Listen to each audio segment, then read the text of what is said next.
starting again. Hi everyone. I recorded the video the other night and I had a couple of technical issues trying to illustrate some of the points I was trying to make. So I've gone back, fixed those issues, and I'm going to have another small additional video at the end of the current video, which is the main workshop. And then at the very end, I'm going to have a illustrate the things that I couldn't get to work on the night. Thanks.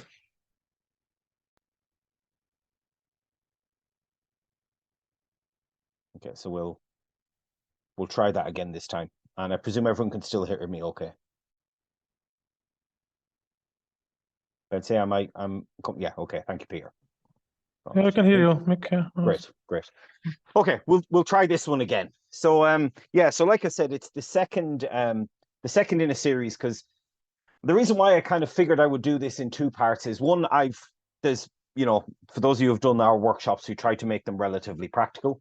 And I just wanted to kind of essentially help people not have to reinvent the wheel the way I have to, because containers and Docker and making things reproducible, there's a whole bunch of things that people talk about. It's not always entirely clear what they mean.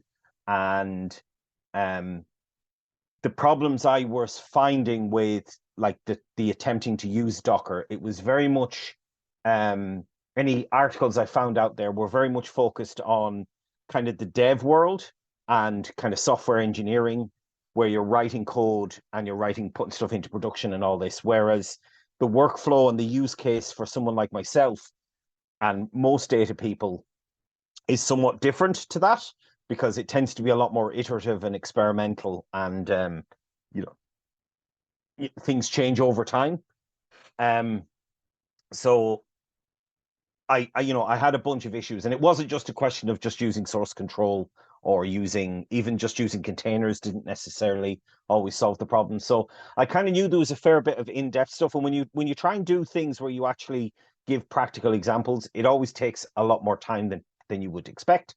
So as I haven't gone through all of it, for those of you who have seen the first were here the last time, or have gone through the video quickly, I'm going to kind of do a quick summary of what we covered there, and then kind of pick up roughly where we left off. So like, what are the next steps? I got a couple of questions. Like I said, I mainly work in R, so most of my stuff was based around doing things in R and R Studio, but I did get some questions about Python, and I have actually I've actually been setting up a similar setup for Conda with Anaconda and Continuum.io, and they have something similar to what the RStudio and Rocker have set up on the R side. So I kind of I'll cover probably very briefly what I've done on that side.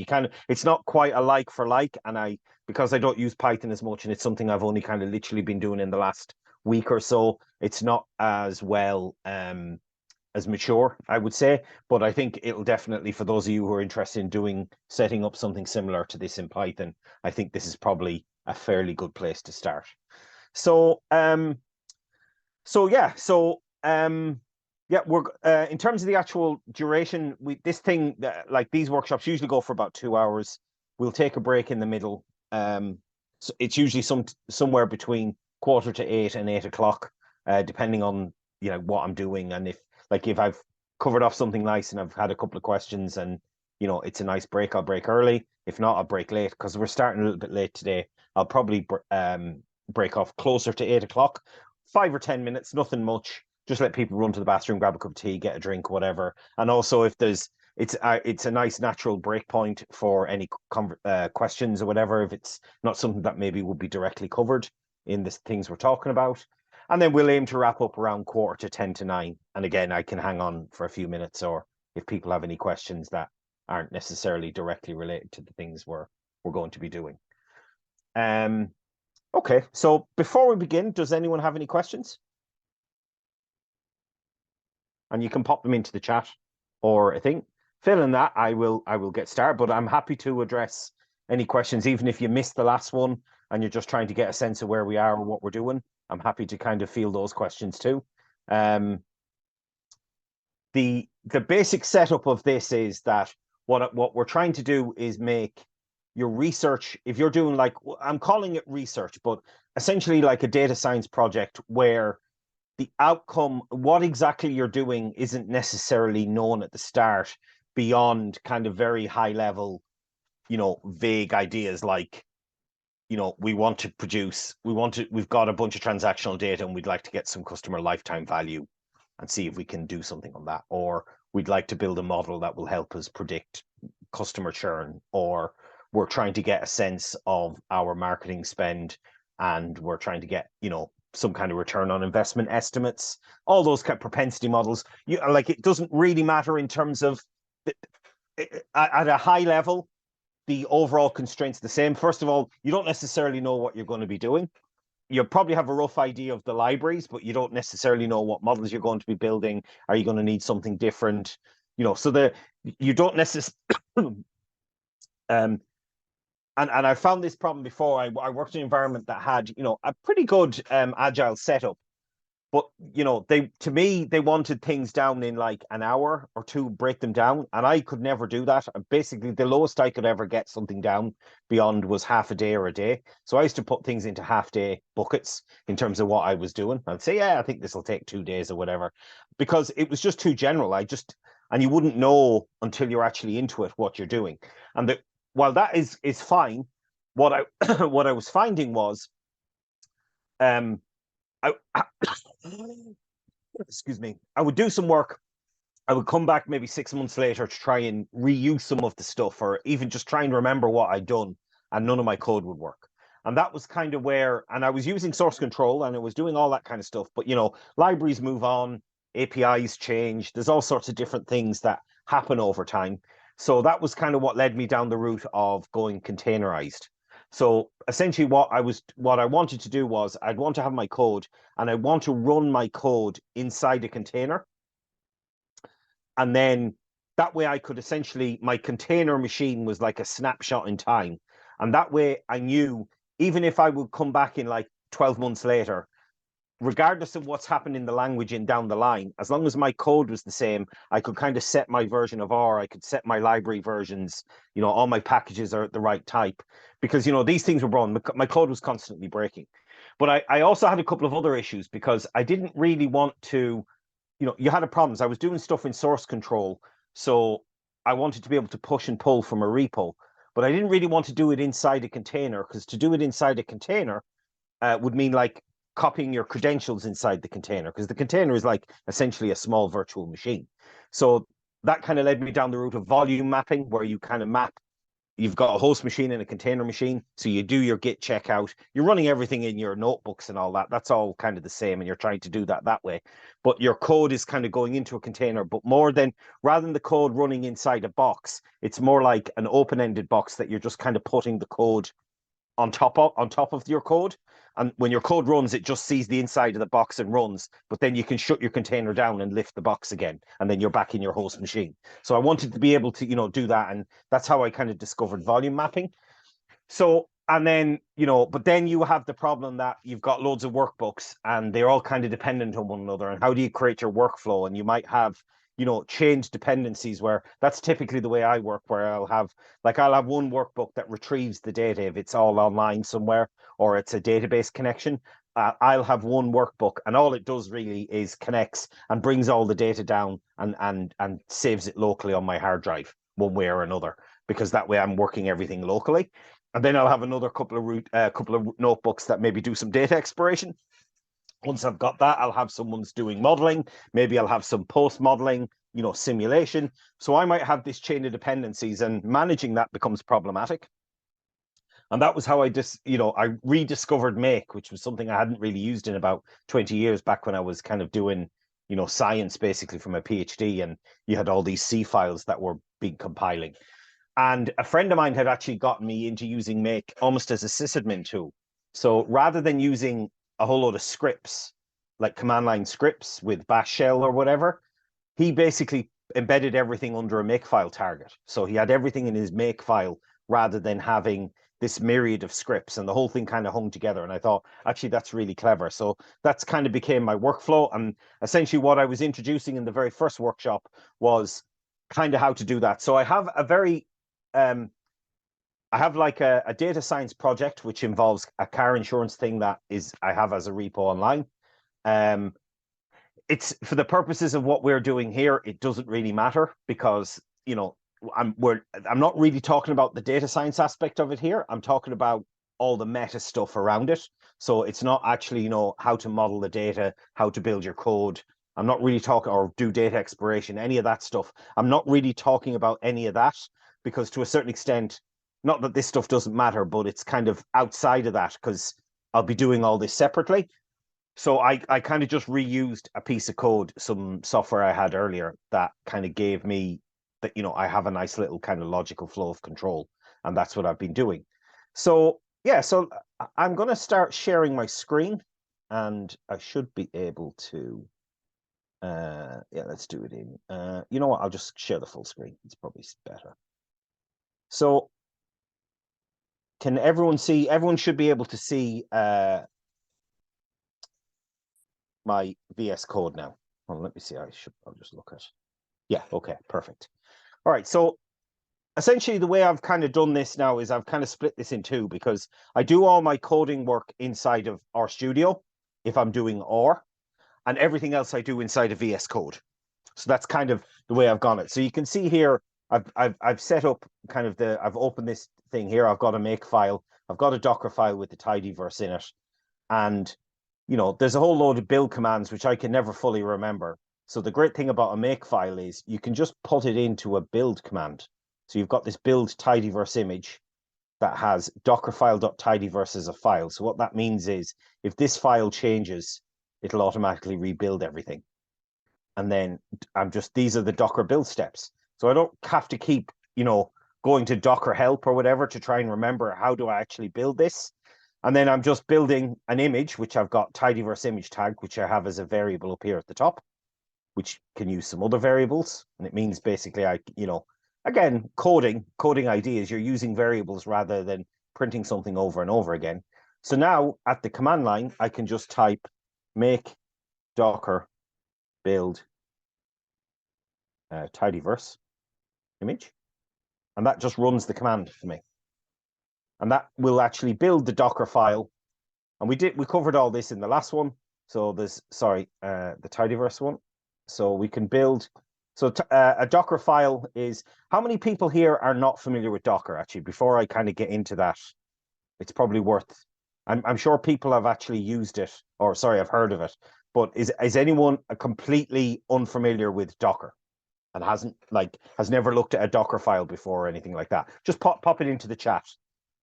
I'm going to, if you are familiar with it, just so I know people are talking to me, pop it in. Okay, there's one person. That's no problem, Peter.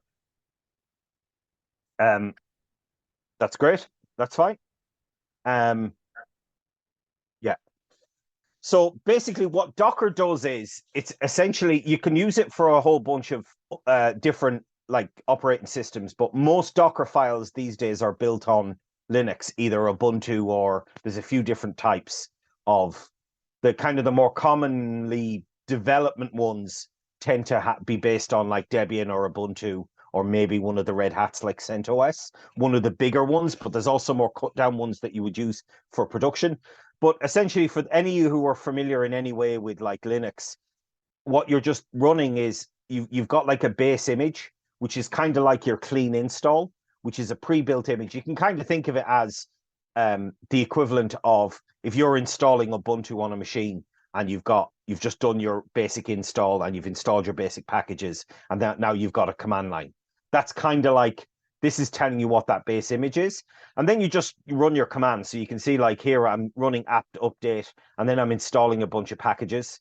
And if you're running R and Python, sometimes you'll have to install some dev libraries because they'll want to build against the library if they're going to compile them. In some cases, packages are compiled from C. In some cases, they're installed as binary. So, you've got all them. And essentially, as you're building them, you'll get error messages. And we talked about this last week, where you'll get error messages that are saying, such and such a thing aren't found. So you'll have to go back into Ubuntu and figure out, oh, well, what libraries do I need? Or sometimes the packages will tell you exactly what they're looking for. So you'll figure out exactly, and then you just, rebuild it. And in the R, which is pretty nice, and then I'm using Bayesian. This is a Bayesian project I've copied from, so it needs a compiler. So there's a few bits and pieces in there. And now the Rocker guys, this isn't an R thing. This is actually done by Rocker, which is an organization that build R containers, and are really, really nice. And there's a whole series of them. They've basically, you can install from the command line a bunch of packages, and it makes it easier to install a whole lot of R packages basically in your Docker file. So you can see you just give a list of things on CRAN, and then you can just build them. But the thing that's really, really nice about doing this is that the package, you can see here, we've got tidyverse 4.3.0. So the tidyverse has obviously all the tidyverse packages. It's got all the base R packages. It also has installed our Studio Server. So our Studio Server runs on port 8787. But also it's got a time-stamped version of CRAN as its CRAN repo. So it doesn't if you can run update packages, it's not going to find any new packages because it's updated it as of that date. So it's not, because that was the problem I used to have, where you just hit update packages, all your packages update, and then a bunch of your code would break. So this way, because they've time-stamped everything, it means everything kind of works. Now, that can cause problems because sometimes packages get broken, or if they've been temporarily disabled because they haven't been maintained properly. But, there's ways around that. But I find it very nice from the point of view of making it reproducible, because what happened to me, and this was kind of my acid test that got me back onto this, I had a bunch of code that was written using the data table package, which is kind of like what inspired pandas. Data table and pandas are kind of more similar than the tidyverse and pandas are. And it was like this high performance thing, but it's a little bit kind of data table is really, really fast, but I just found it actually hard to read when I went back to read my code. Now it may be a lot more mature now, so it's probably a lot better. But the code kept breaking because the package was, still in very active development. So I would go back like 6 months later, and of course I was using all the new data table code, but my code from 6 months ago hadn't been updated. So it was after the second time I updated it and it broke again. I was like, well, I'm not fixing this a third time. And what I did was I looked at roughly when did I know this code worked, i.e. when was it checked into GitHub? I got the date. I went back and figured out what R version was roughly out back then. Give me a rough idea. I went back to that R version, built the container, and then tried to run the code, and the code ran perfectly. And I was like, great stuff. This means, like, this is the way to make my code as reproducible as I possibly can. Now, like everything else, it's not a magic bullet, because, sometimes APIs will change if you're calling things externally, or if you're downloading files from an external system as part of your code, that might break if that's no longer there. But it lets you basically not that many lines of code, and I've got some extra stuff down here which we can talk about a little bit later. You can basically set up all the libraries that you need for your project. It's pre-installed, so all you've got to do then is run your container. So I created a make Docker pass work.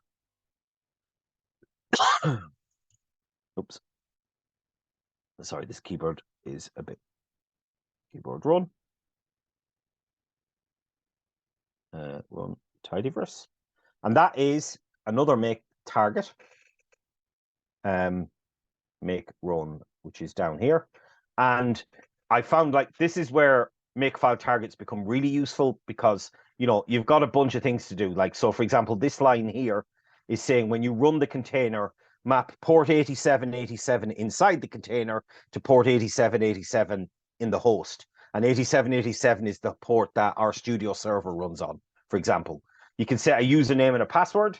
You can set a user ID and a group ID for permissions. But this is like -v is volume mapping. So what I'm mapping here is the current working directory that we're in is mapping into a directory inside the container in home RStudio, which is the username and a project folder, and then we're giving it the name and the tag. So basically all that stuff is wrapped in, and all I have to do is, and Docker pass is the password. I have it set in the Makefile, but I can also change it at runtime if I don't necessarily want to just use the default. So I could just run it like that. Oh, it's already up. I'm running one already, so that's fine. So now we should be able to go to port 8787, and we can see now that we have a container up. This is the IP address. I'm running this in the cloud. And we see here we have a workshop, and this is all the files that we had in. So basically, we're looking at the same thing here. If you look at over here, you have all these files here, and these are the same files as these. Okay. And now we can, we're in our studio now, so we can do our project. We can open it up. We can do all our work. And the great thing about this is because it's volume mapped, if I'm writing code in my RStudio and I hit save, it saves in the file name, and it's also accessible in the outside because they're essentially the same drive. Whereas in normal containers, it's a completely separate closed box. But because we're using volume mapping, we can map one to the other. Okay, and that way I can do so I can change some files in here. And just to illustrate it, so let me just create like a test script that just has the library tidyverse.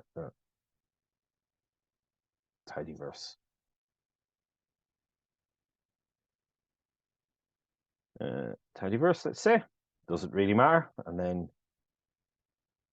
echo or print. This is a script, and then save it, and we'll just call it test.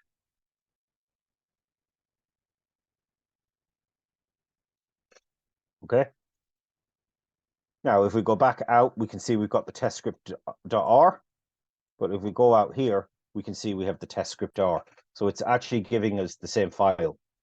But just to show what that we're correct, if I go, I'm on the host machine here. So if I want to try like R script, it's not installed. So I don't have R installed on my machine. So this is the other brilliant benefit of doing all my work inside of containers now, in that I don't really have to install a crap load of stuff in every single machine I'm setting up.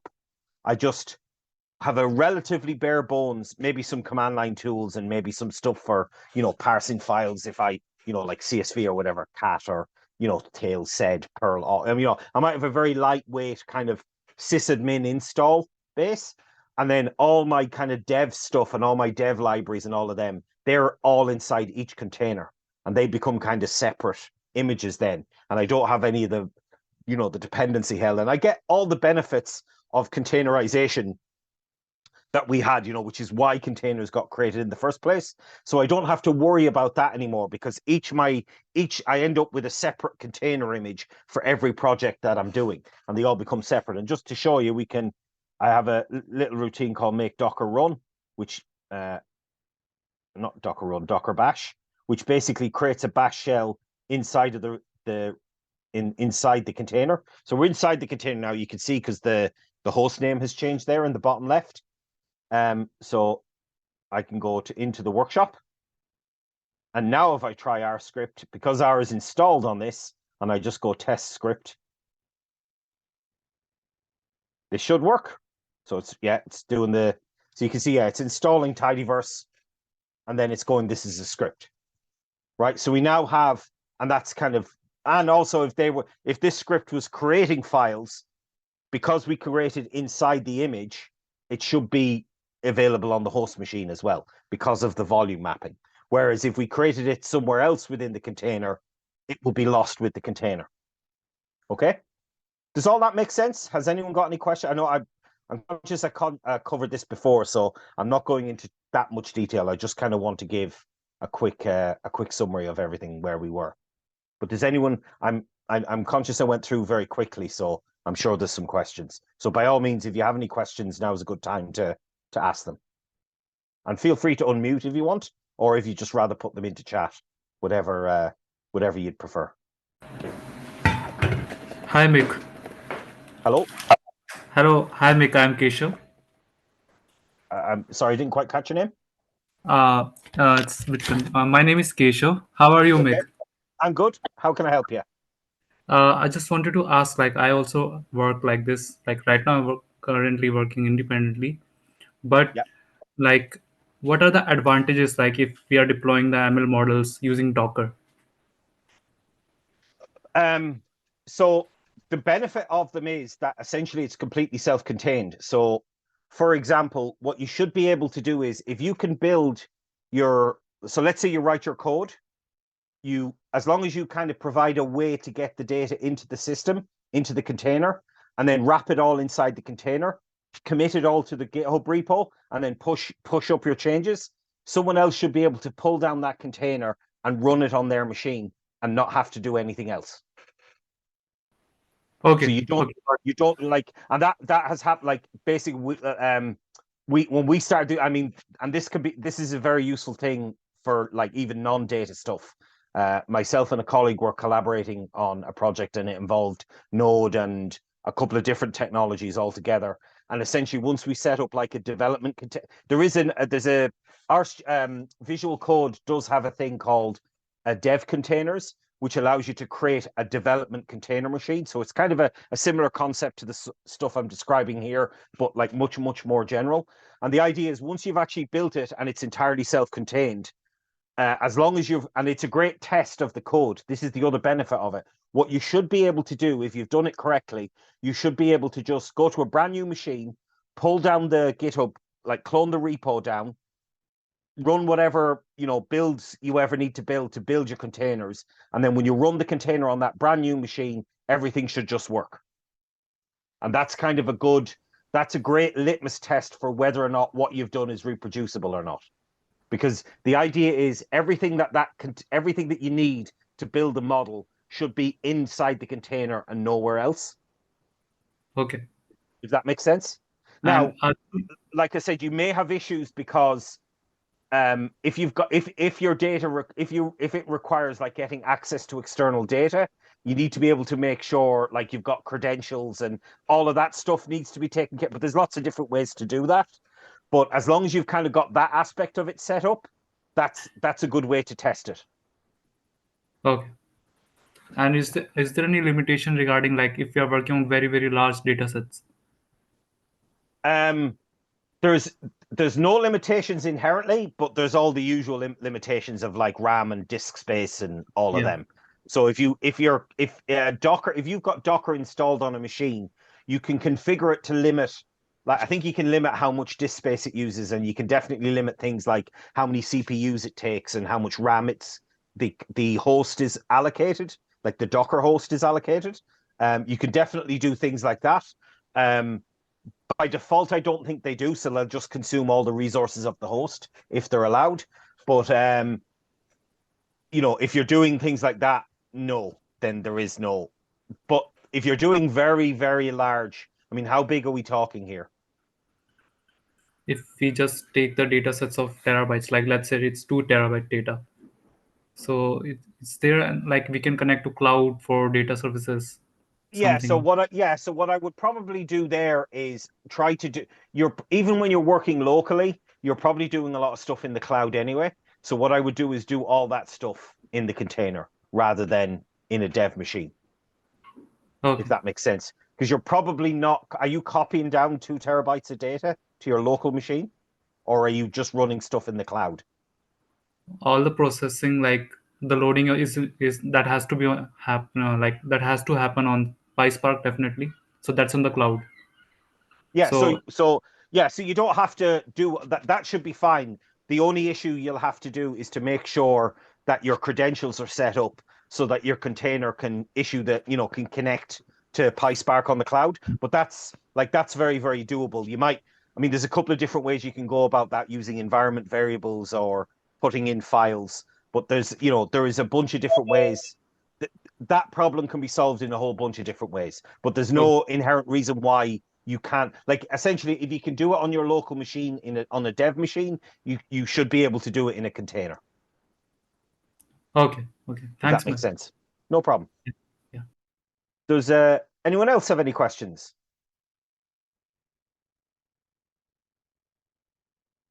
Nope. Okay. All right. So I'm going to try and so let me just kind of explain where we were. Oh, sorry. Did someone on? Oh, hi. Mikhailo, do you have a question? Oh, no. Okay. No problem. Okay. So, because we got asked the question, because I talked about it a bit last week, or sorry, last time, I'll talk a little bit about now. There, like I said, there's an anaconda, which is the continuum.ie. So there's a whole load of images, and this is true for because containers and Docker has been around for quite some time in the dev side of things to handle library management and dependency management and all those kind of things, and even creating like lightweight API machines and stuff. But now we've got Docker Hub, and there is a whole load of basically most of the. I'll go into Rocker just to show it to you, but most of the major OS open source software projects now have some kind of presence on Docker Hub, and I think they even they actually provide, like, if you're an official like open source software kind of organization or project, they'll give you like certain privileges on Docker Hub that you don't otherwise you'd have to pay for it. So the Rocker guys who handle all the containers of the Docker containers for R, they have a whole series of packages there, and it's all under version control, and they've kind of set up all their CI/CD, which is really, really good. But so I looked it up, and as I expected, Continuum Analytics, or I can't remember, I don't know if they're called Continuum anymore. I think they're still technically called that, Continuum IO. They have something similar for Anaconda.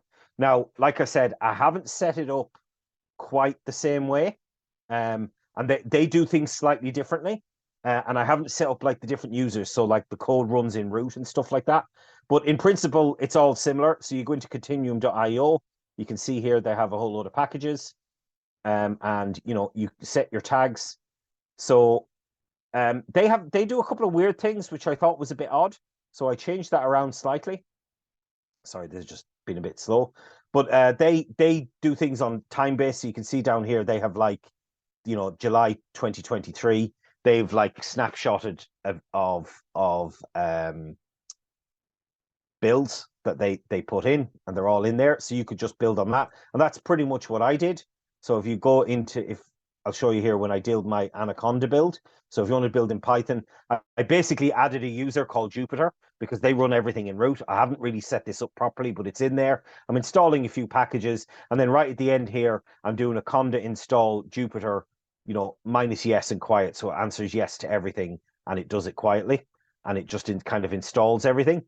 And then I've created a home stuff, and I've, set up, and then I'll get to this stuff in a sec. But then when you're running it, you have to do something slightly different for Anaconda run. I'm mapping into opt notebooks because that's where Jupyter Notebook Hub expects to find all its notebooks when it's ran inside this container. So instead of going into home or studio like I was doing for R, I was mapping it into opt notebooks.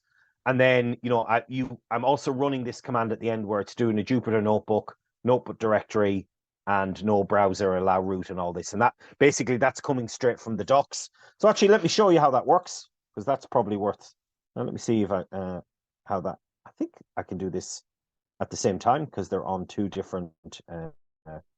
They're on two different ports. So Docker run Anaconda.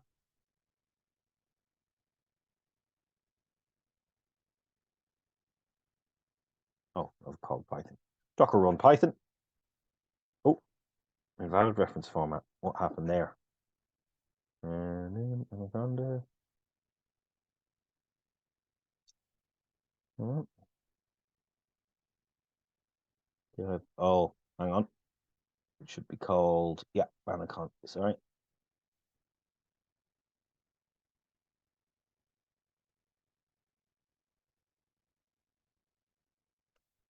It should work now. So yeah, it's running up the server, and you can see, yeah, it creates this kind of weird. It creates a token. I wasn't hugely familiar with this, but the rest of you probably were. So what I can do now is just copy this. And in some cases, actually, this link might just work. Let's just try it. Because sometimes VS Code will do a port mapping on the machine. So I might even be able to go in localhost and connect in. Let's see if that works. Yes, it is. So what's happening there is there's a little bit of VS Code magic. I should be technically putting in the IP address there, but what's happening is it's seeing that I'm opening the host on the local host, and VS Code is actually port mapping it down to my local laptop here. So now you can see I've got a Jupyter notebook. So if I want to open like a new one, I can just go, hold on, let me just move some stuff around. So I can just go new, Python, new notebook. Oh, create notebook fail. Why did that happen? Oh, permissions. Okay, I've probably just not configured the permissions correctly. That was working earlier. I've obviously just changed something. I can fix that probably in the break, but you get the idea. You spin it up, it's mapped in, it automatically runs it, and then you can save it there, and you've essentially got a Python. And then you basically install any libraries in the same way that you would with Python. You can do it through pip or conda, however you would do it, but you just build them into the Dockerfile Anaconda image, into like this. So you'd put them in here, or maybe in their own image or anything like that, and it all just kind of works. And that way you're not, when you're spinning up a machine, you're not constantly installing packages. Because one of the weird things that the Anaconda has, which I found odd, and maybe there's a reason for it, it might be just like I said, I'm not a Python expert by any means. I don't really know much about how that works. But when you look at the command, they actually do a conda install Jupyter in here. So when you're actually running the Continuum IO Anaconda 3, they're doing the Jupyter install as part of the run rather than as part of the image build, which I find a bit odd. I'm sure there's a reason why they did it, but I just moved that, and I moved that into the build so that every time I run it, I'm not constantly reinstalling Jupyter. I can just install it as part of the build. Because my idea is, the way I would kind of like to set up my images is any libraries, any crap. Because the other brilliant benefit of doing it this way is sometimes I have found that you will have kind of fiddly installs where you've got to get the libraries right and you've got to link things up, and sometimes things fail because you haven't set a configuration setting. And I know like some of the NLP language routines were a bit finicky, especially if you're using both R and Python at the same time, or if you're using like JavaScript and Python. So sometimes you go, and I know for anyone who's ever done Stan, getting the builds right on Stan can be a bit fiddly. The great thing about this is you just kind of set all that in your Docker file. You make sure it's working, and once it works, it works.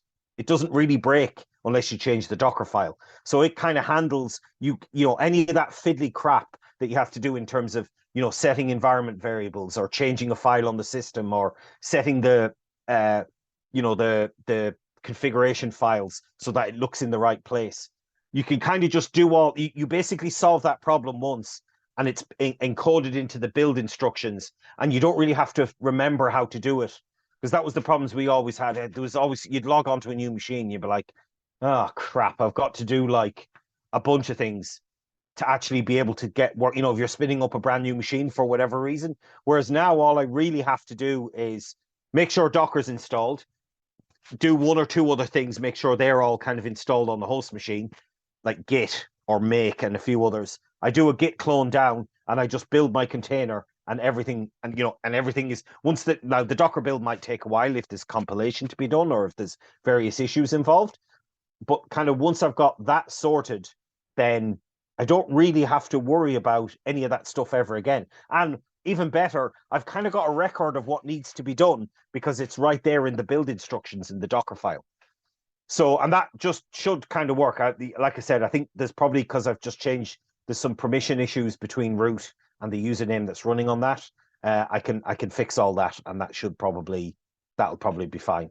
Oh, I know what it is. I think it might be just that they're both running at the same time. So if I close that and go shut that down, so I'm just shutting down the machine now. Docker P, I can just shut that down. So Docker stop.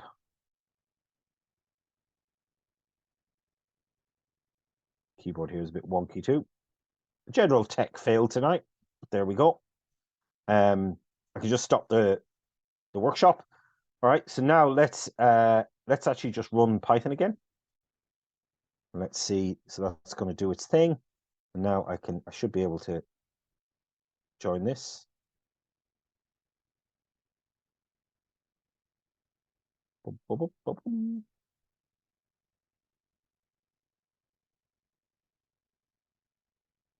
Spinning up. Oh, try that again. It looks like it's doing something this time. Right, so now if I try and do, will it let me create it? No, it's still got permissions issues. Yeah, it's just permissions on the directory. I can probably fix that during the break. Okay.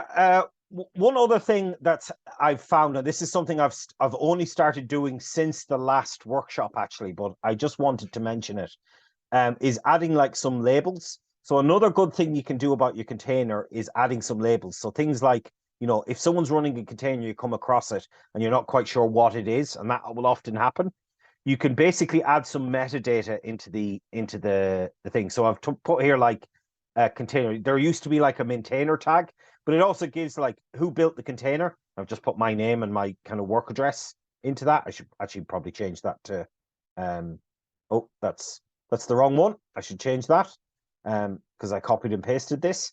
So that it's just basically a, you know, what repo does this work come from?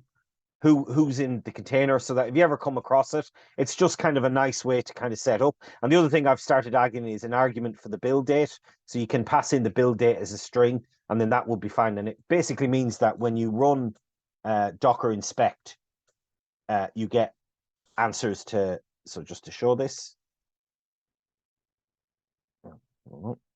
Yes.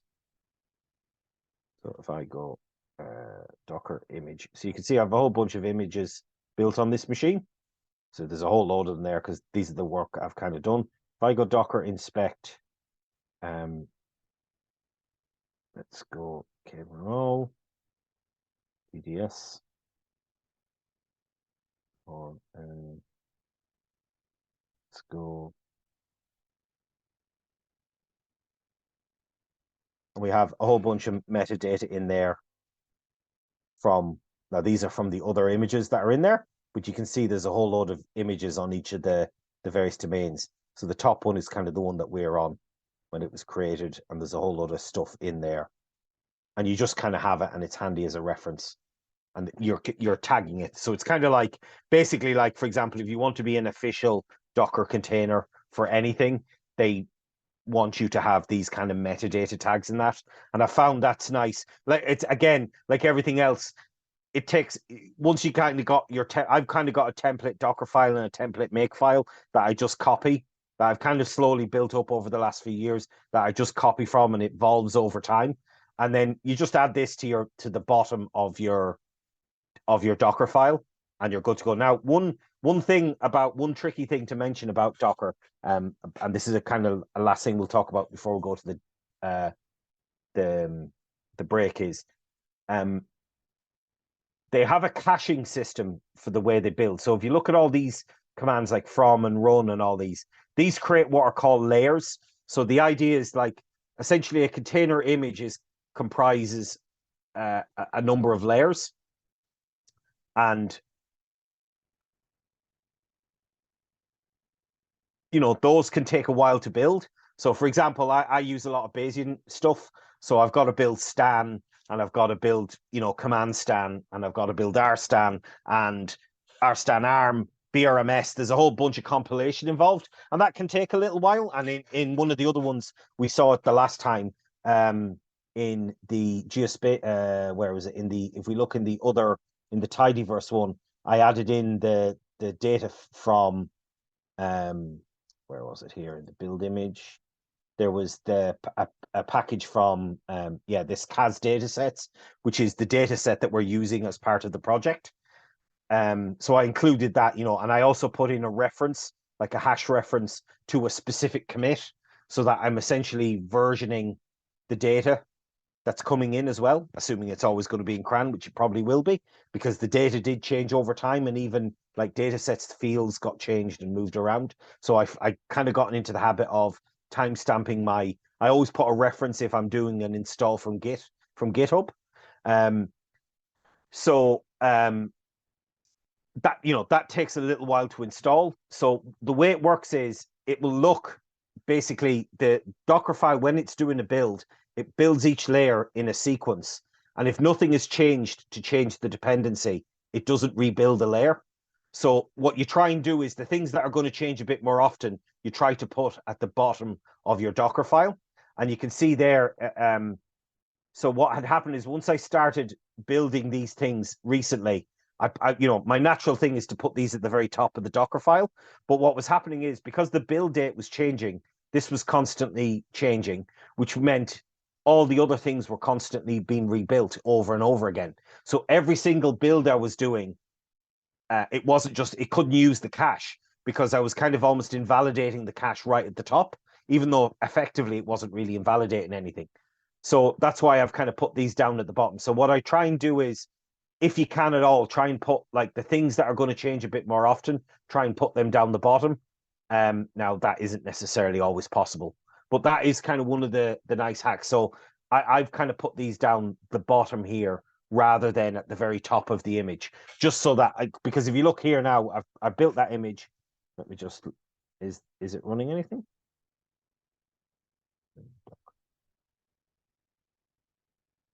Oh yeah, there's a few things running. So I can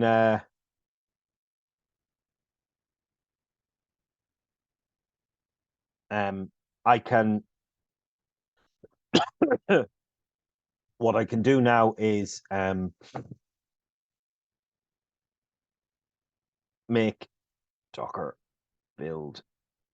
So let's say build a Python or Anaconda, sorry. And you'll see it's having to think. So it's going through the caching. It's looking at the context.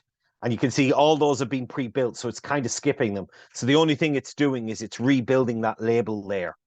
But everything else got built before. So it's not rebuilding it.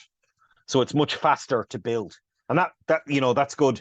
It's good for a couple of reasons. The first one is if you're ever building these things on the cloud or whatever, you're often charged in terms of how much building gets done. So, it basically saves on your budget because you're just using unnecessary computation. And also in terms of turnaround, it's much quicker because you can make changes into your image and build them, and then it's just done. And and I'm just thinking about that, like doing this in the real world. What you could do, for example, is if I've got to add new packages and I want to do that, while this is in development mode, rather than put them in here, I could just create a new one down here and just go run install.r and essentially copy this. And then once I'm happy with it and I've got something that is reasonably solid, just copy them up into the top and have it like all in one place. It's all in a nice thing and we're all kind of ready to go. Okay, so that's kind of a very quick overview of Docker. I'm sure there's going to be more questions about it, but I do notice that kind of brings us nicely into the time, which is 8 o'clock. So I'm going to suggest that we take like a 5 or 10 minute break here. If people want to run to the bathroom, grab a cup of tea, like get a drink or whatever. But the other thing I'm going to suggest as well, if anyone has any questions but didn't really want to interrupt me, I see there's an install that needs to be done on VS Code. I'm just going to do that during the break. Now's a good time to ask me.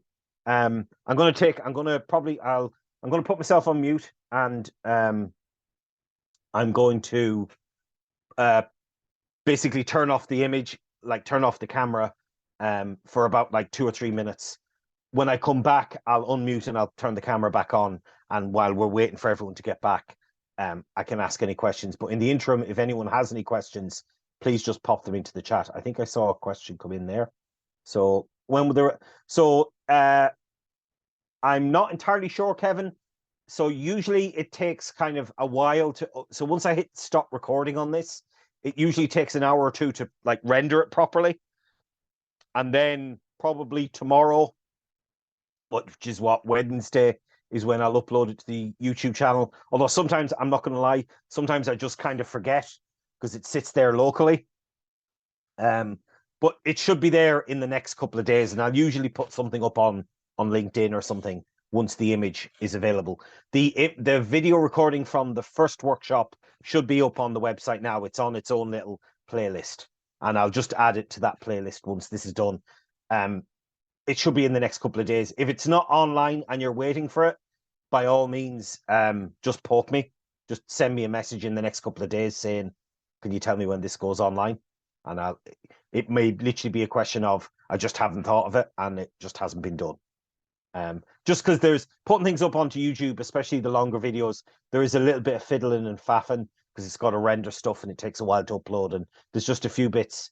It just takes a little bit of, it's just a little bit fiddly, and it's not something you could just do and be done. You kind of have to upload it, and it takes a while to upload. And then once it's on there, it has to render. And you can't make it visible straight away. You know, there's kind of a series of kind of steps that aren't. It's not necessarily. There's a bit of waiting involved. So just sometimes I'll get it partially done, but not done the whole way. Okay, so I'm going to suggest we take a break. It's about what? I've got 8:01. Let's come back around 10 past. And yeah, if anyone has any questions or anything, now is a great time to just pop them into the chat. By all means, if you want to just do come on to unmute yourself when I'm back. But other than that, I'll see you back here in about 8:10.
Okay, I'm back. But we've got another 5 minutes if anyone has any questions. While I'm doing that, I'll see if I can get the IPython, what the IPython notebook issue is. I think it's just permissions on I had to change the permissions because it's trying to run as root. So I think just setting the user ID would be fine. But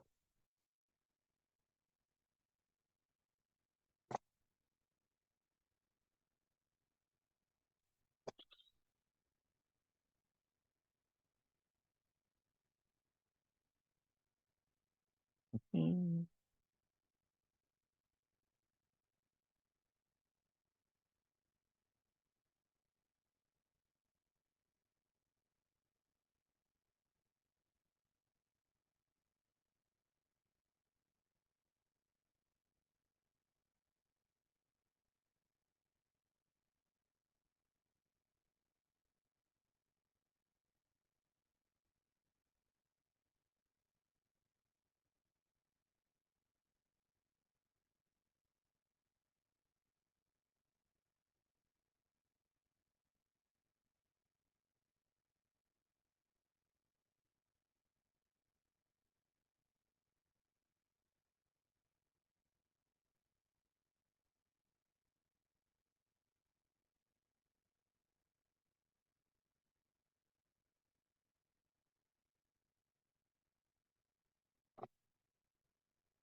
Yep, so I'm back. If anyone, I'm just conscious some people have probably left. If anyone has any questions, or is there anything they'd like me to cover, or if something they want me to go over again,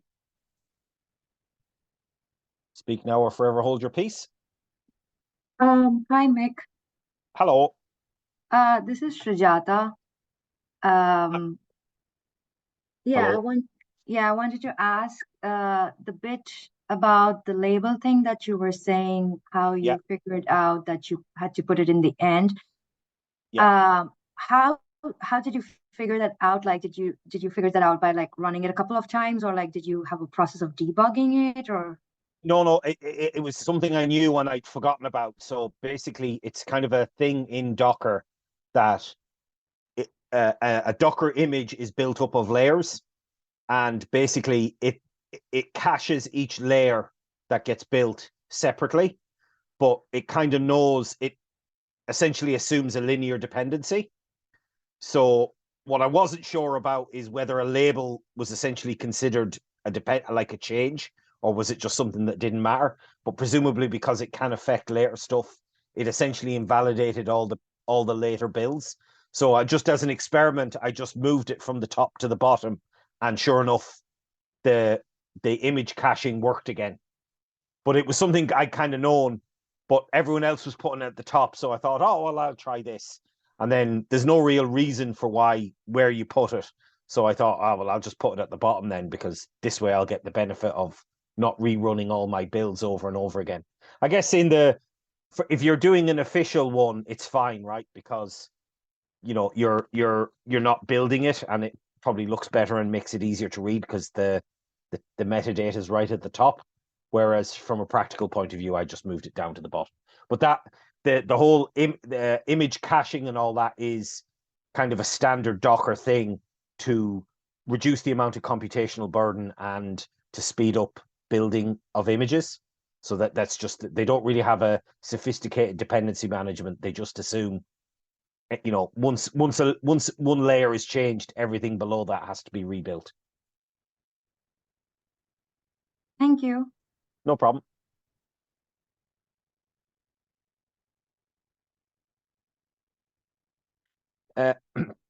Any other questions before we get back to it? Oh, sorry, I wasn't sharing my screen there. I can. Did that all make sense, or do you need me to kind of show you with the screen share? Were you asking me? Yeah, or just in general. Do people would people like me to do, like, because I was just conscious, I thought I was sharing my screen, but I wasn't. So did my answer make sense even without being? I was using my mouse and pointing at stuff, and now I realized, oh, all you could see was me like speaking animatedly. It's okay for me. Okay, that's fine. And no one else has said anything, so I'll go with that. All right, so yeah, let's come back onto this. So all right, so I've kind of covered Docker a bit, and like there's loads of other things to go with, and there's lots of really good kind of there's lots of different things we can talk about in terms of volume management, and like Docker itself is its own thing. Highly, like really good. I highly recommend it. But what I want to talk a bit more, because I kind of gave it a little bit short shrift last time, is I want to talk a little bit more about Make, because Make, I found once I started using Make and Docker together, that was when things got very interesting, just in terms of pure reducibility. Because essentially what I can do is, to go back to that previous question that we got earlier in terms of setting it up. Now, this might not always be possible, but in my terms, what I kind of set myself up was, I can basically now, to make my code as reproducible as possible, what I try to do is, what I want to be able to do is to clone down the repo of the project, because that's the first thing I always do. Whenever I'm doing a brand new project, the very first thing I do before I write any code whatsoever is I go into GitHub and create a brand new Git repo for it. And then I'll clone the repo down, and that's when I start working. Okay. So, and that, like, the first thing I might do in terms of actual data is I'll spin up the container, I'll load up RStudio, and then I'll start writing, R Markdown or scripts that pulls data down for me. Usually, if I'm using RStudio and I'm using kind of notebooks, I'll create a separate notebook. I won't go to scripts. I'll generally stick with notebooks. And that, pulls it down, and I can put whatever like visuals inside it. And, I'm sure at this point, I don't really need to sell the benefits of notebooks and why people are using them. I think if anything, it's gone too far now, and people are using notebooks when they probably shouldn't. But the other thing I'll do is, what I'll try and do is, I'll literally do a git clone and then spin up the machine, and then with a single command, a make all HTML, for example, is the one I try to use. And that should build everything in the repo for me and do everything.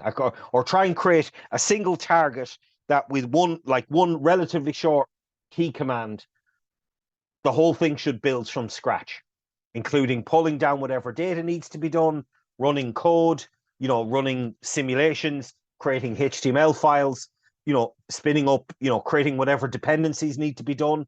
And we can do all that now through Make, right? And I'm going to talk a little bit about how we do that now. So the basic idea of Make is, Make has been around since the 70s. I talked a little bit about it in the first one. It's essentially a dependency management system. So what it does is, it has targets and it has dependencies.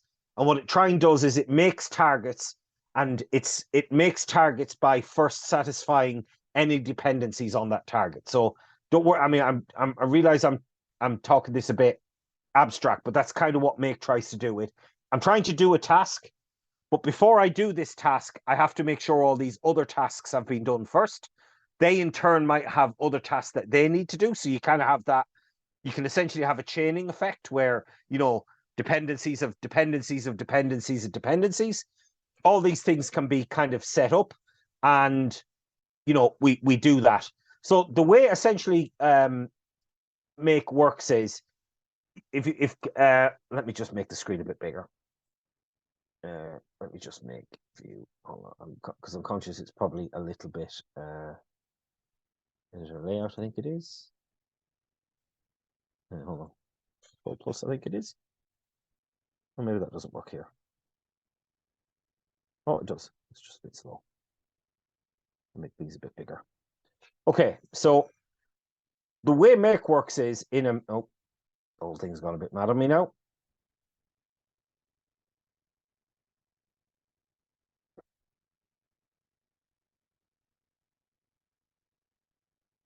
So this here is a recipe, what we would call a recipe in Make. And what it's basically saying is that we take a .qmd as an input and we create a .html file as an output. So I've built on this using Quarto. So Quarto is like the new R Markdown. So it's got, and for those of you who have seen it, it will be like a QMD file or RMD. You could have something similar for RMD. And essentially you have a series of commands below it. And what they do is they should have an operation that will turn a QMD file into a HTML file.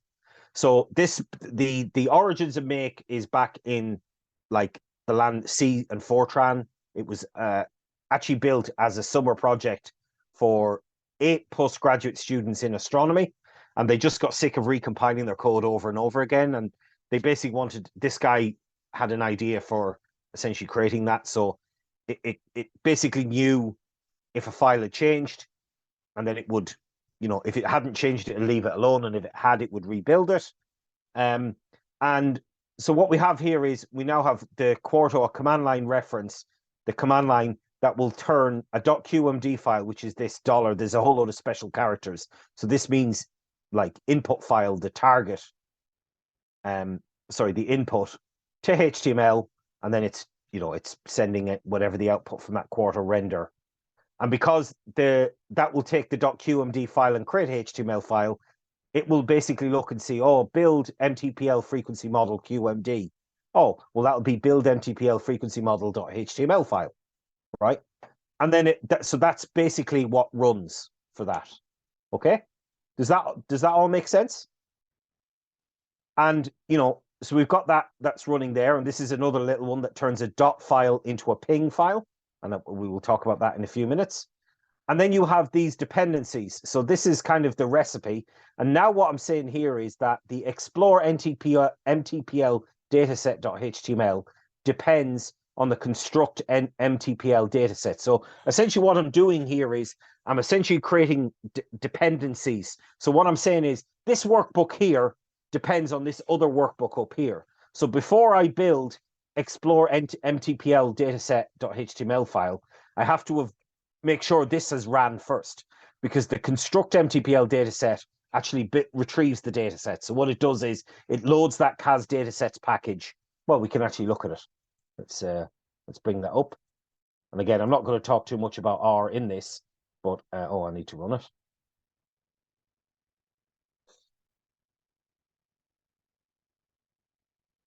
Let's do that.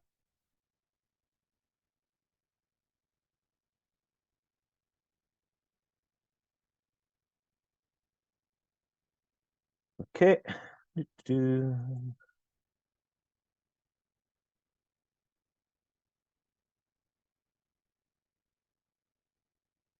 a little while.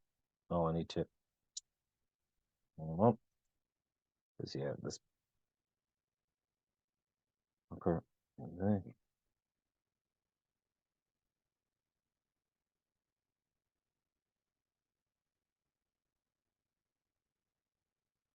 Just ignore this. This is there's a setup on this machine that with the user permissions in Linux. So I just need to change the permissions to make sure.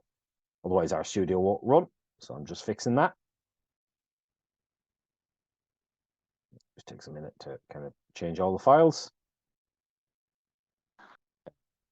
Oh, I've got a question. Thought I heard someone there. That should run now.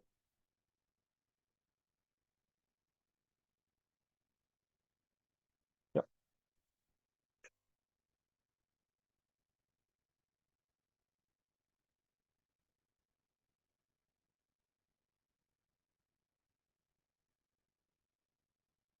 I have found that RStudio server in particular can be a little bit fiddly to get running in terms of permissions and stuff. and it just doesn't run at all, and it's kind of a bit tricky. I think Jupyter can be a bit.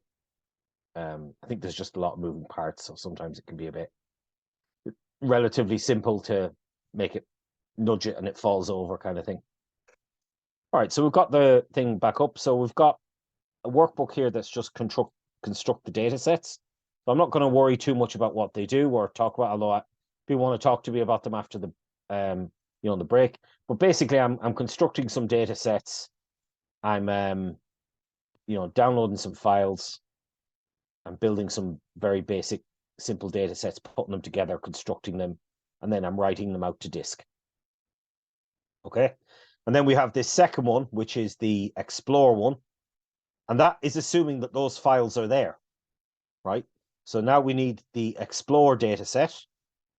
So we'll bring that up, and that's basically my standard. Any of you who's ever seen me do some work like this, my standard kind of what I call data expecs, which just kind of is a series of kind of univariate and bivariate data explorations, and in some cases I do a bit of data cleaning as well. So that's kind of the second one. And then the third one is assuming that, this has been ran, and this is the build one that goes like that. So we now need to explicitly build in that dependency, right? And it's assuming the values, and it's going to run, and it's going to do all its stuff. So how do we actually build in those dependencies? Well, we can basically see it here. We say that essentially explore mtpl1 dataset.html depends on construct mtpl datasets.html. And then we can go a bit further. We can actually say that build mtpl1 underscore freak model.html depends on explore mtpl dataset.html. And if we had multiple HTML files, so if you were doing some work where it's branching out and you're doing 2 or 3 different things and then you're bringing them all together, or you've got multiple data sources that you're combining and you want the combination to depend on the earlier ones, you just add extra, you just put a space. So I could even though it's redundant, we could say construct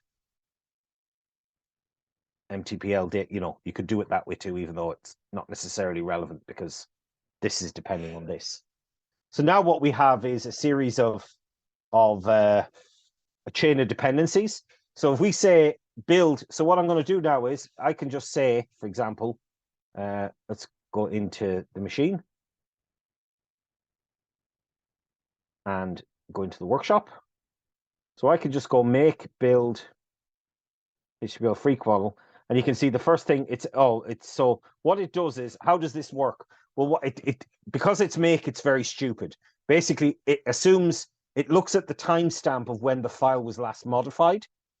And if a dependency has a later timestamp than an earlier one, it assumes it needs to be rebuilt. It doesn't do anything very, like more modern dependency management systems do actually clever things. They'll take the hash of the input and they'll do a bunch of other things.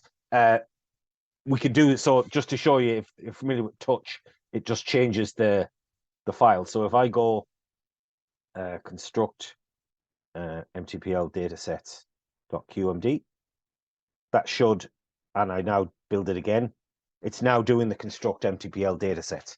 But that's going to run now. That's just going to run. It's going to download those files. You can see it's creating the HTML file. Once that's done, it'll run on and it'll build the explore mtpl dataset.html. And then once that is built, it will move on and do the third one. And it will keep going. If you had, 20, 30. And so this might seem like a lot of effort. Like, why have I bothered? Well, what I've found is when I'm doing my data science projects, I tend to have, if I put them all into one big worksheet, it just becomes a big mess. It's nice to be able to logically separate in the same way that you do for programming. You separate your different tasks, and I put them into one reasonably long, maybe 1,000 lines or whatever of a workbook. Or, if it's shorter than that, that's fine. But try and create logical modular blocks of work but then how do we track them all? Well, we track them all by just putting in the dependencies. You see it's moved on to the Explore, and we build in these logical dependencies, and we have all them. And it just kind of builds itself. And now, obviously, if you don't have the dependencies done properly, this might not work, but it's very easy to fix if you're, and this has happened to me if I've got a couple of projects where I've got 10, 15, 20 different worksheets in there because maybe I've got to combine data from a whole bunch of different sources, or I've got to do a bunch of processing, or I've got a model building and then I'm doing a whole load of post-processing to, insight generation, for want of a better term. So, you end up with 10, 15, 20, you might have relatively complex dependencies. But, as long as but if you see it's breaking and it falls over because you're saying, hey, that shouldn't be building yet, you just make sure you put in the relevant dependency thing into here. So whatever the file name is, you just add it in there, and then Make will take care of it. It can basically tell from the dependencies. It can say, oh, look, this is dependent on this. I need to build this, and it will do whatever needs to be built, and it will only build the things that need to be rebuilt. So it's really, really good on that front. What I do find, though, for example, and this is where this comes in, is after a while, if you've got, now in this case, it's really simple, right? We've only got 3 or 4 workbooks, but sometimes you might find your project has got a bit bigger, and it's nice to be able to keep track of all of them. Oh, we had an error.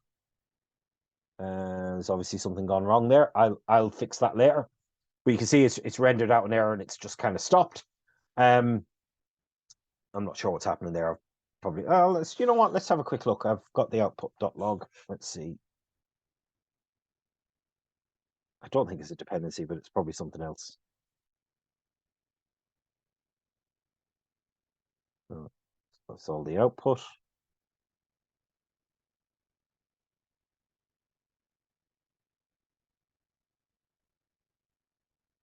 Scroll down, see what went wrong. This is why logging can be useful. So I've obviously, so there's things missing in here that I probably, libglpk. Actually, that's fine. I've left that out. So this libglpk.so.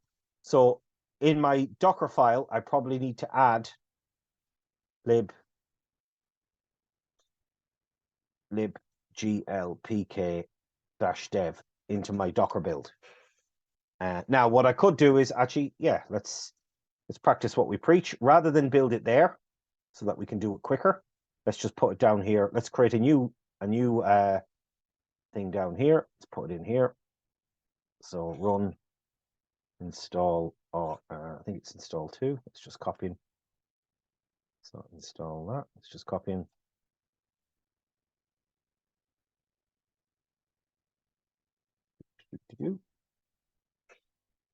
And let's put in, oh no, hang on.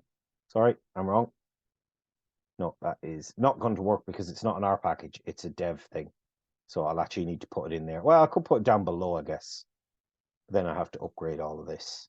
No, this is probably one of those where you just bite the bullet. So it's lib glpk.dev.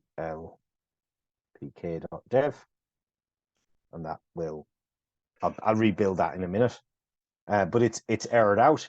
But the other thing that makes it nicely. So now we have, we can have all these dependency management stuff. And actually, just to show you, I'll show you something from an actual project I've done.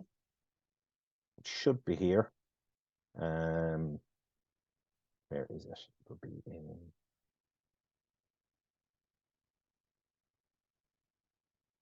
Just to show a package that I'm not just talking nonsense here. This is something I do actually practice what I preach.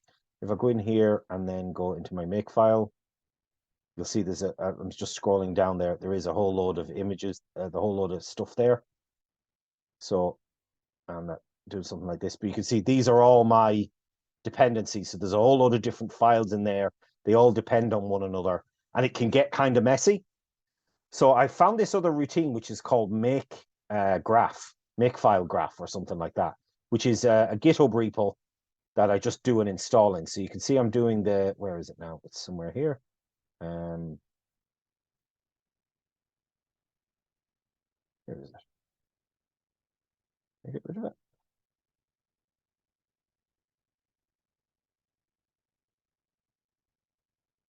No, I'll copy it from this one then. I might have taken it out just so I could paste it back in. there is the it's in the Docker.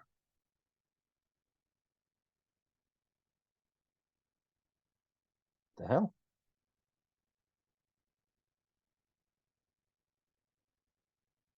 So I have this. So I have a thing. It should be in here, but maybe I've accidentally deleted it. So if you look in the make file for here. Oh, sorry, it's in the make. Yeah, it should be this make file to graph is in there. So that should work. If I go make dep graph, give me an error. Oh. So what this does is it's a little routine. No, okay. Where the hell did that go? But it's a little routine. It creates a dependency graph from your make file so that you can actually see, you can visually represent all the images that you've done. Or maybe it's not, maybe it's erroring out. It's done that there. Make file to graph. So full deps.png.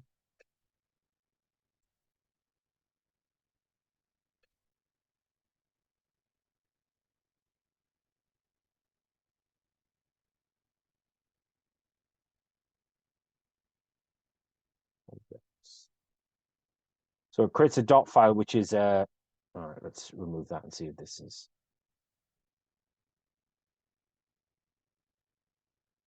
Okay, so it's doing it. Is it? Yeah, make that graph.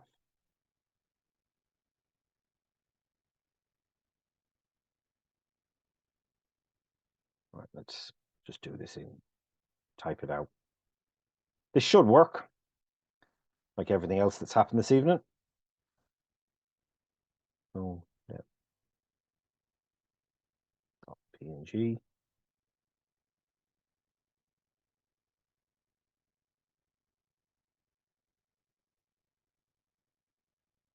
Have I got? I must have permission errors again.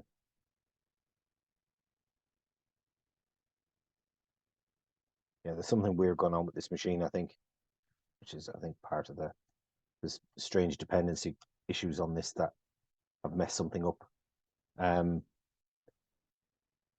But what that was there? It can't open.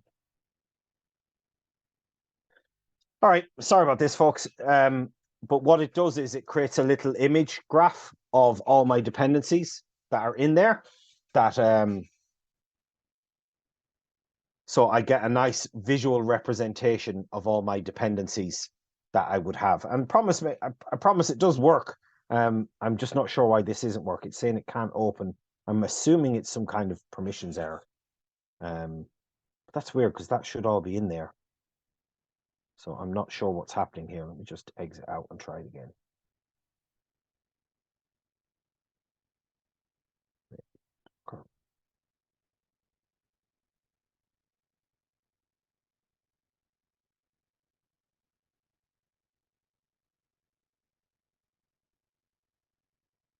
And of course, this did work earlier, I promise.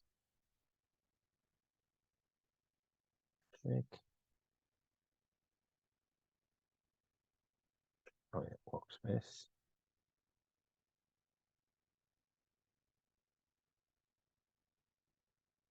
Yeah, okay.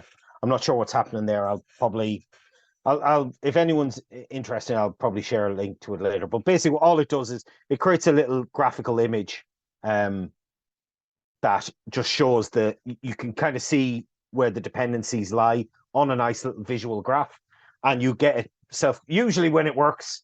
Tonight has been a disaster.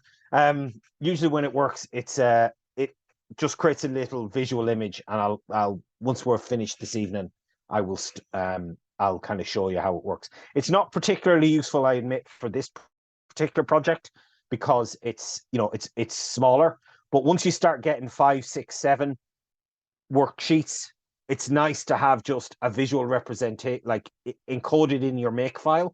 You just build up your dependencies, and that way you don't really have to track well, have I ran this yet? You just make sure in your dependencies that everything depends on everything before it, and then make kind of take care of everything else. The point I wanted to share with this though is like, this is just into, this could be anything. So Quarto is a way of turning QMD files into HTML files. If you're doing something in a Python notebook, you could easily just create the, you know, as long as you can do it at the command line, you could use like your IPYNB, your IPython notebook files, and convert them, for example, into HTML and render them as HTML. And that way kind of they're considered output. One of the things I don't like about IPython notebooks is I don't like the way that both input and output are kind of contained in the same file. So I do like the fact that there's like a logical separation between your Quarto files, like your QMD files, and your HTML files, because that way, if I'm working on data that's sensitive, I can just save my QMD files, but not the HTML files. And that way, no real data is leaking out by saving them in the HTML. But if I'm doing something where the data is open, I can just add the HTML files into the repo, like most of my publicly available repos have. The HTML is based in that. So that's probably where I'm going to leave it, considering everything I've tried to do for the last half hour has kind of fallen over. But it's probably, I'm very conscious I've like gone through these things very, very quickly. And let me just turn the light on here. It's probably, you know, what I'm hoping to convince you to do, is that the benefit of all of these is that you can create, and obviously I've created like in Make has some nice logic, and this stuff has been around since the late 70s. So there's loads of different things you can do with it. But what I've done here is all the HTML files are basically all the QMD files, and it's just substituting QMD for HTML, and they become all the HTML files. So now, do you remember I said I can do everything with one command? I can just spin up the container, execute a bash shell inside the container, and just go make all HTML. And that, as long as I've set it up properly, that, you know, everything in the tongue is done by HTML, that will basically build everything in the system for me, because it knows all the HTML file. It automatically detects whatever the dependencies are. So in terms of going back to that question that I got asked right at the start, you know, about how do you do it for, like, if you're deploying ML models? Well, then as long as you've set it up correctly to, you know, pull whatever or run whatever data it needs to do, I could basically go to a brand new machine, spin up like a completely new virtual machine, for example, whatever version of Ubuntu, let's say I need on it, make sure Git is on it, do a Git clone down, you know, with whatever credentials I need, go into the machine, build the Docker container, and then at the command line, build everything I need to do. And as long as that goes without flaw, then, you know, without falling over or dying on me, I know then that my work is kind of as reproducible as it can possibly be, without actually, you know, it's never going to be 100%, but at least then I haven't accidentally set a configuration variable or installed a library or done anything kind of weird on my machine that means it doesn't work on your machine. Because as long as you're working inside a container too, everything that you do and you push up, I should be able to pull it back down, and everything is done, including the development environment, is done inside the containers, and all of that is kind of encoded in your Docker file and your Makefile and all that kind of stuff. And that's kind of where I'm hoping the takeaway would be. But I think the best thing to do is just to leave it there, considering everything else has fallen over. But I'm happy to, like, it's about 20 to 9 now, so I'm maybe 5 minutes ahead of my usual schedule. If anyone has any questions or wants to ask me something a bit more pointed, or has a problem or think, and, you know, needs pointers to get it started, I'm happy to, you know, by all means, now's the time to ask it.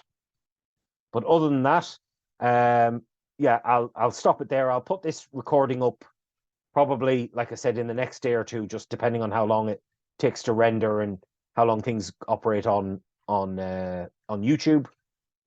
We have a proper talk in September, which will be right at the end of the month on the 29th. It's you know, a member called Nathaniel Ford. He's going to talk about variable modeling. He's been doing stuff on PyMC. It's indicator variables and stuff like that. It sounds really good. It's something I've kind of heard of, but I don't know much about. But apparently it's becoming very, very popular in marketing modeling attribution and stuff like that. He's been one of the core contributors. He's done some stuff in PyMC3 on it. So he's going to be giving us a talk on that in person in Dogpatch Labs on September the 29th. And I'm hoping to have another talk right at the end of October as well. I'm not sure when we'll have another workshop, and I'm not sure what the topic will be. But if you stay tuned on Meetup, we'll probably have one before the end of the year anyway, even if it's just on some kind of random topic. But other than that, that's all. Thank you for joining me and bearing with me the various technical issues in Zoom and on the virtual machines. But other than that, I'll give you back the rest of your evening, and thank you for joining me. And yeah, we can leave it there. In fact, what I'll also do is I will stop the recording there so that if anyone does any questions, it's not necessarily being recorded for posterity. Oh, no, not stop share. Hi, folks. So this is just a little addendum to the workshop on the other night. As I said, I had a couple of technical issues and I'd just like to fix them. So we had a couple of issues that didn't work. So the first thing I noticed was that I had a couple of different types of permission issues. So what sometimes happens with this is definitely a case for R. I'm not sure if it occurs with Python with the Jupyter server, but I wouldn't be surprised if it did. Sometimes because the host has a certain user ID and then the Docker container will have a different user ID, and when you're doing a volume mapping, that can just cause issues. So what I've done, and this is the benefit of using a Makefile, when I go into a Makefile, I can actually just create a little target, Docker tidyverse fix permissions, and it just runs a bash script inside the container, and it just runs a chown. So it changes the users in /home/RStudio. And then what I can do is if I run my container, I can just run this. So just to show you how this works, I can go, let's just see, is there a container running? It is, so let's stop that.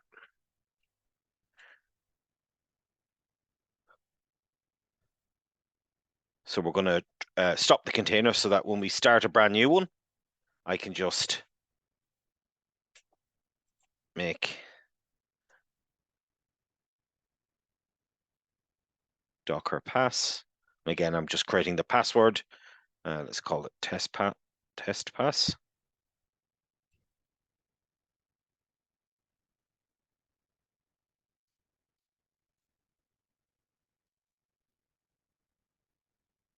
Now it's running, and now I can go make Docker tidyverse fix permissions. And what it's running is it's running in the container because it's called Repro Workshop, and we're just running this bash -c, runs a bash shell, and then it executes that command. So that's just running a chown, and it's running as root because I haven't actually set a user. So it's just going to change the ownership in the running container, and that way RStudio should spin up and work. And that's, like I said, this is just to illustrate the point that you can have, you know, if you're trying to remember things, you can just kind of embed these into your Makefile targets and the whole thing should work fine. Another issue I had was, if you'll remember, I had permissions issues with the Anaconda, and I'd made a mistake, and this is something I'd forgotten to do, and I think I'd changed it and then not kept it through. So what I was doing when I'm creating the Docker file, which you can kind of see the commands here, at some point I switch into the Jupyter user, but I didn't switch back, and that was what was causing the trouble. So when I go into user root, I set it back to be user root so that when you run the container, it should work. And I'll just show you how that works. So we can just Docker stop.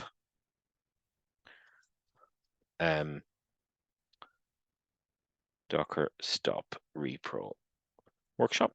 So I'll just bring that back down. And I can go make Docker run Python. So that's running the container now, and you'll see it's just going to spin up.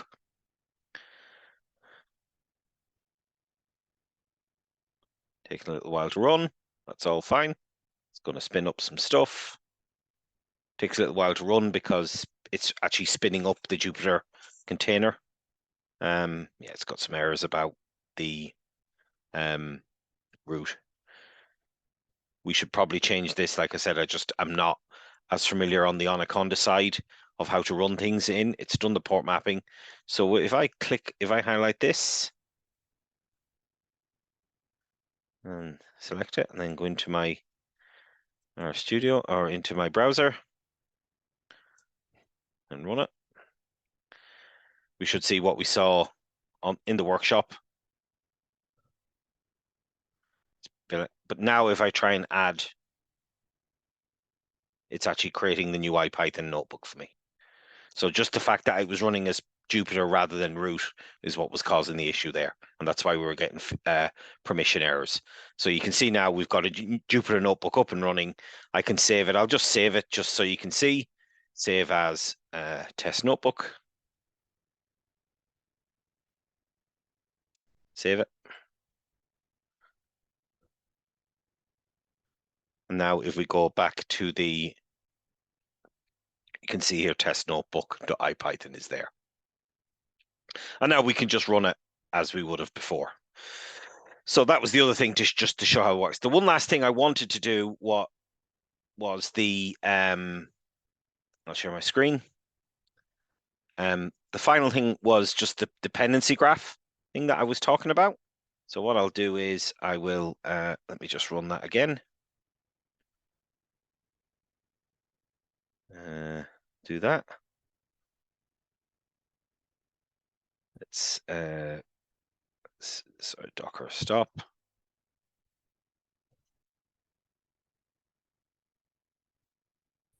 Let's stop everything.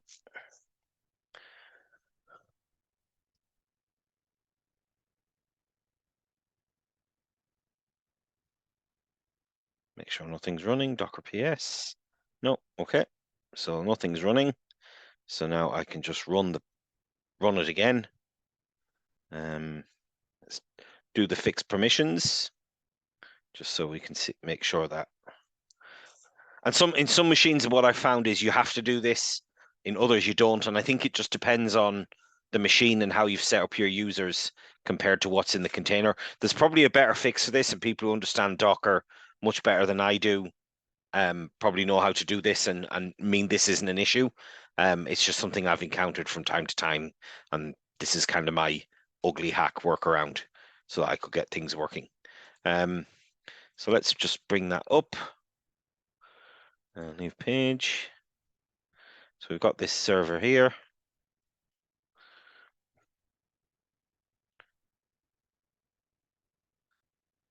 Now it's still fixing the permissions, as it takes a little while to run. There's a bunch of files under there, and I think running it internally is just taking a little while. So now it's finished. So now if I do there we go. So I can go into RStudio and test pass. It should sign in.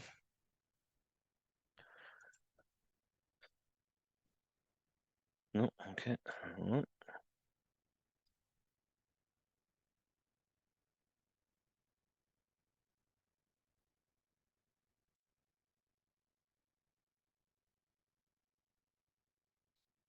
All right. So the thing I was talking about was Makefile to graph. So I didn't have it on the in the Docker file on the workshop, but it's just this small. It's basically down there. I'm cloning it down, running CD into it, and doing a make install, and it gives me the access to that Makefile to graph. And in my Makefile, I have a little target which is make depth graph, which I was using on the night and wasn't running.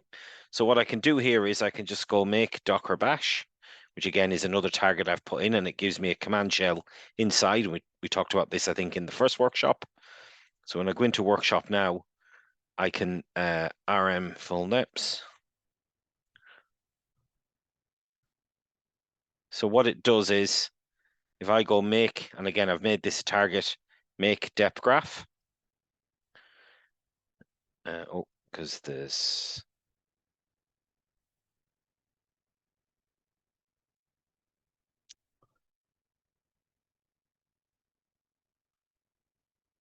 I'll delete them all.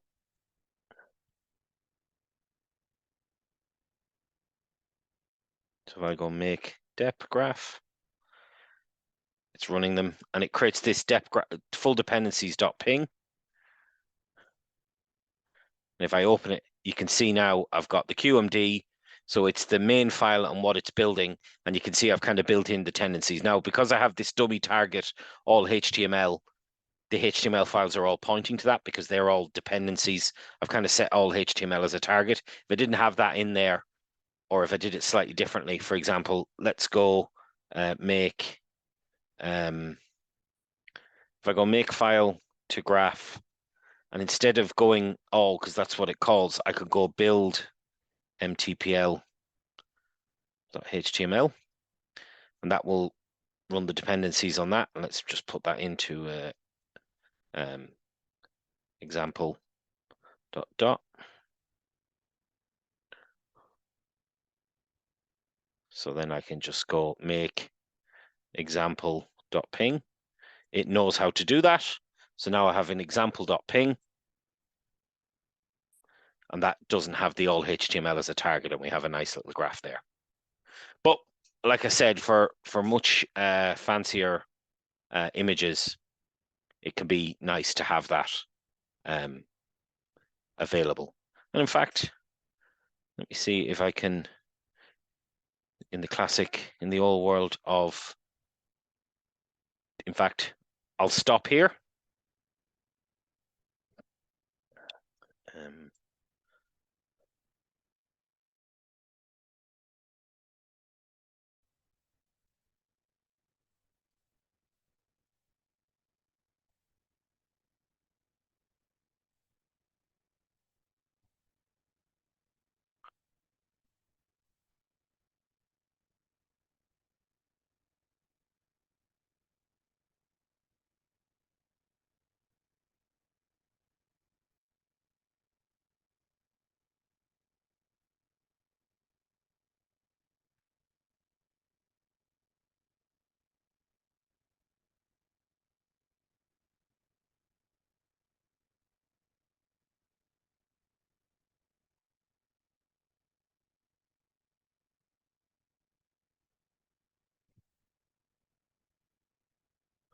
Okay, here you can see here's one I made earlier from an actual project that I was working on, which is much bigger.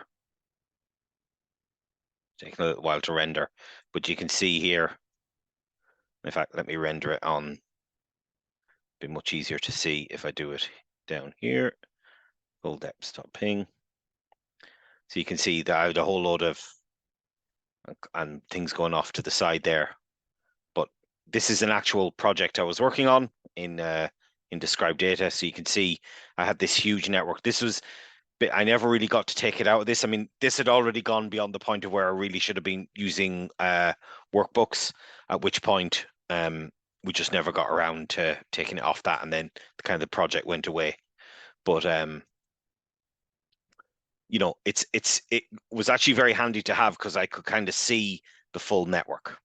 But that's the use of these things. And like I said, apologies for the getting it work, but hopefully that gives you an idea of why these little tools can be useful.